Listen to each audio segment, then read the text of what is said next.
గురించి ఒక చర్చ. ఎస్ మూర్తి గారు నమస్తే అండి.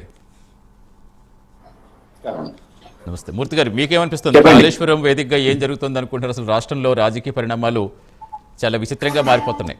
ఏంటి మీ అబ్జర్వేషన్ ఏంటి? ముందుగా ప్రైమ్ 9 సిబ్బందికి, అదేవిధంగా ప్యానెల్లో ఉన్న పెద్దలకు అందరికీ నా యొక్క నమస్కారాలు. నమస్తే, చెప్పండి. ఇప్పుడు మూడు ముక్కలాట ప్రారంభమైంది. రాజకీయ మూడు ముక్కలాట ప్రారంభమైంది. రేవంత్ రెడ్డి గారు నిన్నటి దాకా బీజేపీ ఏం చెప్పిందంటే, మీకు దమ్ము ఉంటే సిబిఐకి అప్పచెప్పండి అన్న నినాదానికి నిన్నటితోటి ఫుల్ స్టాప్ పడింది.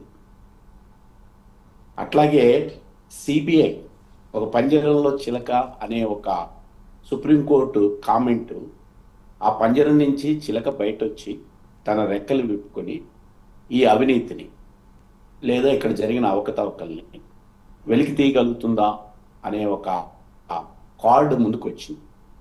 మనం ఒకసారి పరిశీలిస్తే పక్క రాష్ట్రంలో ఉన్న ఆంధ్ర రాష్ట్రంలో ఉన్న జగన్ గారి మీద ఇప్పటికీ 12 సంవత్సరాల పైన అవుతూ ఉంది.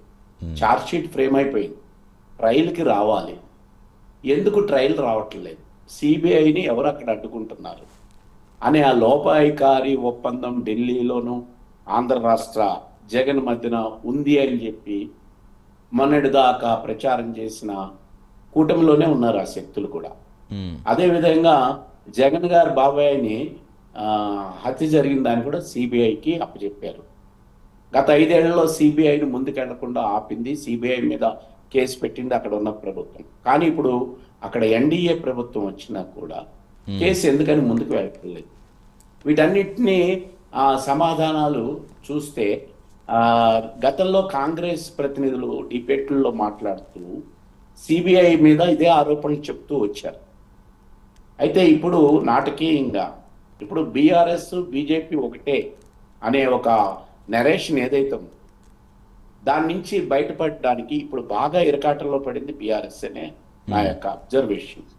కారణం ఏంటనంటే అన్నీ ఇప్పుడు 4 రకాల రిపోర్ట్స్ ఉన్నాయి. అందులో సుప్రీంకోర్టు జడ్జి ఘోష్ గారు ఇచ్చిన నివేదికని చెత్తబుట్టులో నిన్న అమరవీరుల స్తూపం దగ్గర వాళ్ళు వేశారు. అలాగే హైకోర్టుకు వెళ్ళారు, దీని మీద విచారణ కానీ చర్చ కానీ జరపద్దు అని. ఇందులో వాళ్ళు చెప్తున్న చట్ట ప్రకారం లొసుగులుంటే ఈ పాటికి ఆ టెక్నికాలిటీస్ మీద వాళ్ళకి ఒక ఆర్డర్ ఇచ్చి ఉండేది. అది హైకోర్టులో నడుస్తూ ఉన్నది. ఈ తరుణంలో ఘోష్ కమిషన్ని అసెంబ్లీలో ప్రవేశపెడుతూ 2 గంటల పాటు మాట్లాడిన రేవంత్ ఈరోజు రాజకీయంగా తన వ్యూహం, ద్విముఖ వ్యూహాన్ని ఆయన సంధించాడు. సిబిఐకి అప్పచెప్పండి అన్న ఛాలెంజ్ తీసుకున్నాడు. బీఆర్ఎస్ నేతల యొక్క అవినీతి గతంలో తన ప్రతిపక్ష నాయకుడిగా ఉన్నప్పుడు సెంటర్కి ఇచ్చిన ఫైల్ ఉంది. ఇప్పుడు ఈ 4 రకాల ఫైళ్లు ఆయన ముందున మన కేంద్రం ముందు ఉన్నాయి.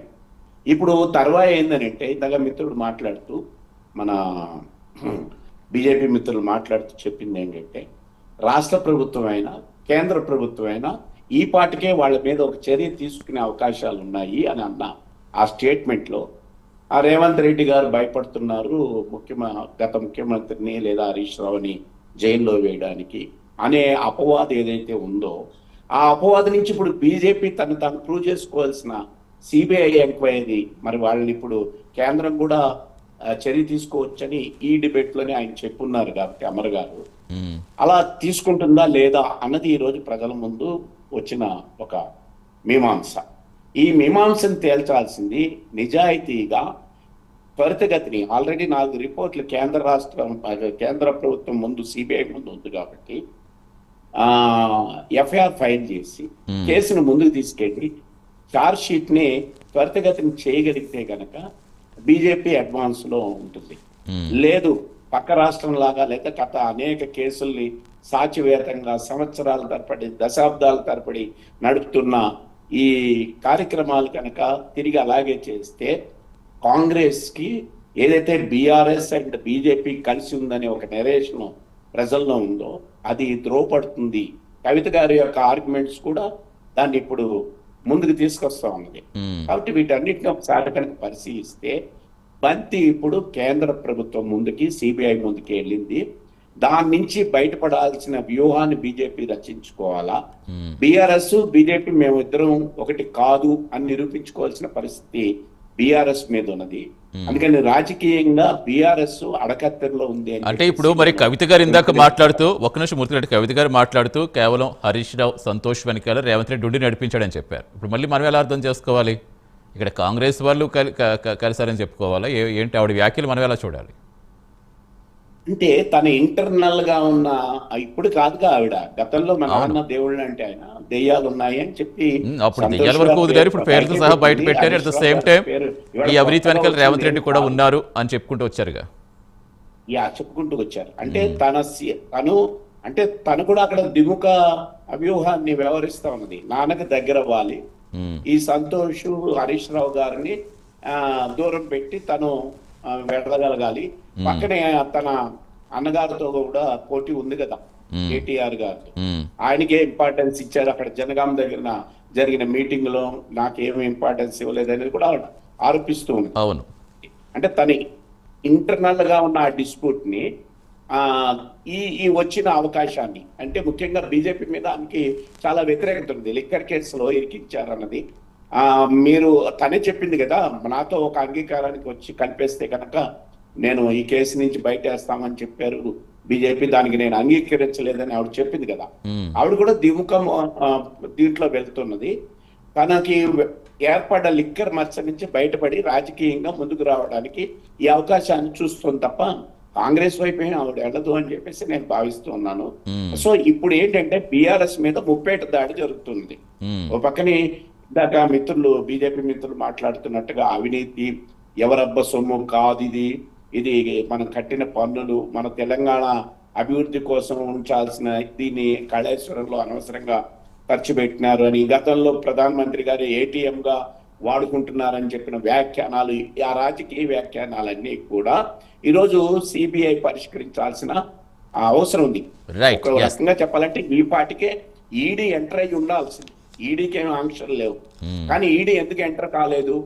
ఇందాక మనం నిన్న రాత్రి 2 గంటల పాటు మాట్లాడిన రేవంత్ గారి యొక్క ఇది చూస్తే 200 సంవత్సరాలకి తన కుటుంబం ఏలడానికి కావాల్సినంత ఐశ్వర్యాన్ని ఆయన ఏర్పాటు చేసుకున్నాడు ఈ 10 ఏళ్లలో అన్నాడు కదా. ఈ ఆరోపణల మీద ఈడీ రావచ్చు, రాలేదు. అందుకని ఇప్పుడు బీజేపీ తేల్చుకోవాలా, సిబిఐ చేత ఆ కేసుని ముందుకు తీసుకెళ్ళాలి. వారు చెప్పినట్టుగానే, అమర్ గారు చెప్పినట్టుగానే ముందుగా ప్రైమాఫ్సీ ఉంది కాబట్టి, దాంట్లో అవినీతి ఉంది కాబట్టి అరెస్ట్ చేయాలి. అది చూడాలి. అప్పుడు చూస్తే కనుక బీజేపీ చెప్తున్నట్టుగా రేవంత్ రెడ్డి గారు హరీష్ గారిని, గత ముఖ్యమంత్రి గారిని జైల్లో వేయడానికి వెంటాడుతున్నారు అనే నెరేషన్ ముందుకు వస్తుంది అనేది నాకు రైట్. ఎస్ మూర్తి గారు. ఎస్ ఉపేంద్ర గారు. ఎస్ మీరేం చెప్తారు ఇప్పుడు అదే ప్రశ్నకి? మీరేం చెప్తారు? చిన్న రిటార్ట్ మూర్తి గారు, he's trying to bail out Revanth Reddy. ఇక్కడ రేవంత్ రెడ్డి అనే వ్యక్తి ఆయన ఒక వ్యక్తి కాదు, ఆయన చేయాల్సిన పని అది. ఆయన వేసిన ఎంక్వైరీ మీద ఆయన చర్య తీసుకోవాల్సింది. ఆయన సిబిఐకి ఇవ్వగానే అసలు మొత్తం బాలంతా కేంద్ర ప్రభుత్వం చేతికి వస్తుంది. ఇది కరెక్ట్ కాదు సార్. ఆయన చేయాల్సిన పని చేయకుండా, ఇప్పుడు ఒక కుటుంబ పెద్ద ఆయన చేయాల్సిన పని చేయకుండా చేతులు ఎత్తేస్తే ఆయన ఉన్నా లేనట్టే లెక్క. ముఖ్యమంత్రి రిజైన్ చేసి మాట్లాడాలి ఆ మాట. ముఖ్యమంత్రికి దమ్ము ఉంటే, నాకు చేతగాని మహాప్రభు నేను వెయ్యలేను, నేను కేసీఆర్ గారిని చూస్తే లేకుంటే ఇంకో వాళ్ళని చూస్తే భయం అవుతున్నది, సో నేను చేయలేని పని అని అప్పుడు సిబిఐ దగ్గరికి వెళ్తే అది అర్థం ఉంటది. అంతేగాని అదేదో పెద్ద వ్యూహాత్మకంగా చేస్తున్నట్టు, అదేదో గొప్ప పని చేస్తున్నట్టు ఎవరు చిత్రించాల్సిన అవసరం లేదు. అది పనికిమాలిన చర్య, అది సిగ్గుమాలిన చర్య, అది చౌకబారు ముఖ్యమంత్రి ఆయన. రైట్, అలాంటి కామెంట్స్ వద్దులేండి. ఒక్క నిమిషం అమర్ గారు. నేను చేస్తా అని చెప్పాలి, అంతేగాని చాతగాని ముఖ్యమంత్రి లాగా నాకేం చాతనైతే లేదు, నేను చేయలేను అని మాట్లాడే ముఖ్యమంత్రి ఏ ముఖ్యమంత్రి సార్? ఆయన రిజైన్ చేయాల్సింది. ఆయనను బెయిల్అవుట్ చేసే ప్రయత్నం చేయదు సార్ ఎవరు. He has that responsibility. Right. Yes Upendra గారు. ఎస్ అమర్ గారు. ఎస్ ఉపేంద్ర